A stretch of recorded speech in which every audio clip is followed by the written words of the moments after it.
திருமகள் TV பல்சுவைகள் படைக்கும் பாசறை. மக்களால் வள்ளல் என அழைக்கப்பட்டவர் எம்ஜிஆர். சினிமா மூலம் மக்களிடமிருந்து அவர் என்ன சம்பாதித்தாரோ அதை எல்லாவற்றையும் அவர் மக்களுக்காகவே திருப்பிக் கொடுத்தார் என்பதால் தான் அந்த பட்டம் அவருக்கு கிடைத்தது. 60களில் உச்ச நட்சத்திரமாக இருந்தவர் எம்ஜிஆர். அவர் நடிப்பில் வெளிவந்த 99% படங்கள் சூப்பர் ஹிட் படங்கள் தான்.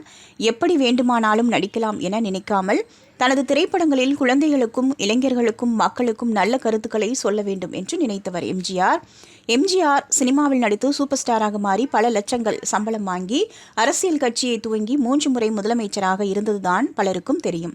ஆனால் சிறு வயது முதல் சினிமாவில் ஒரு இடத்தை பிடிக்கும் வரை அவர் பல நாட்கள் பட்டினி கிடந்தும் அவர்களின் குடும்பம் வறுமையில் வாடியதும் பலருக்கும் தெரியாது.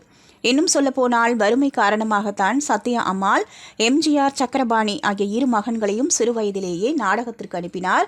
இருவரும் நாடகத்தில் சம்பாதித்த காசில்தான் அவர்களின் குடும்பம் சாப்பிட்டது. இந்த நிலையில்தான் பேச்சாளர் சுகி சிவம் ஒரு நிகழ்ச்சியில் எம்ஜிஆர் பற்றிய ஒரு முக்கிய தகவலை கூறியிருக்கிறார். எம்ஜிஆர் சிறு வயதில் தினமும் காலை வீட்டுக்கு அருகே உள்ள ஒரு மூதாட்டியிடம் காலனா கொடுத்து புட்டு வாங்கி செல்வாராம். அதை அவரின் அண்ணன் மற்றும் அம்மா சத்யா 3 பேரும் சாப்பிடுவார்களாம். ஒரு நாள் புட்டு வாங்க காலனா கூட அவரிடம் இல்லை. ஆனால் தன்னுடைய பசியை விட அம்மா பசியோடு இருக்கக்கூடாது, அம்மாவுக்கு உணவு கொடுக்க வேண்டும் என நினைத்த எம்ஜிஆர் அந்த புட்டுக்கடைக்கு சென்றிருக்கிறார். ஆனால் காசு இல்லாமல் எப்படி வாங்குவது, எப்படி கேட்பது என்ற தயக்கம்.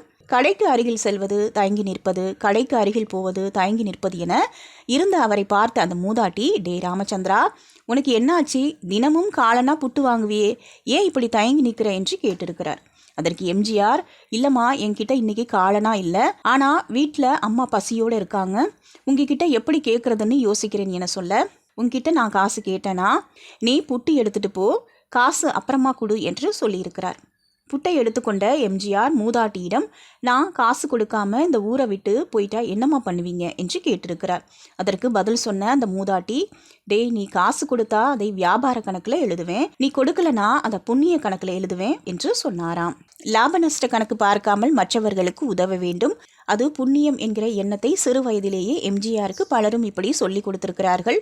அதே போல அவர் நடிகரான பின் மற்றவர்களுக்கு உதவ வேண்டும் என்கிற எண்ணத்தை விதைத்தவர் கலைவாணர் NS கிருஷ்ணன் என்பது குறிப்பிடத்தக்கது. திருமகள் டிவியை லைக் செய்து உங்கள் நண்பர்களுக்கும் ஷேர் செய்வதுடன் சப்ஸ்கிரைப் செய்து ஆதரவு தாருங்கள்.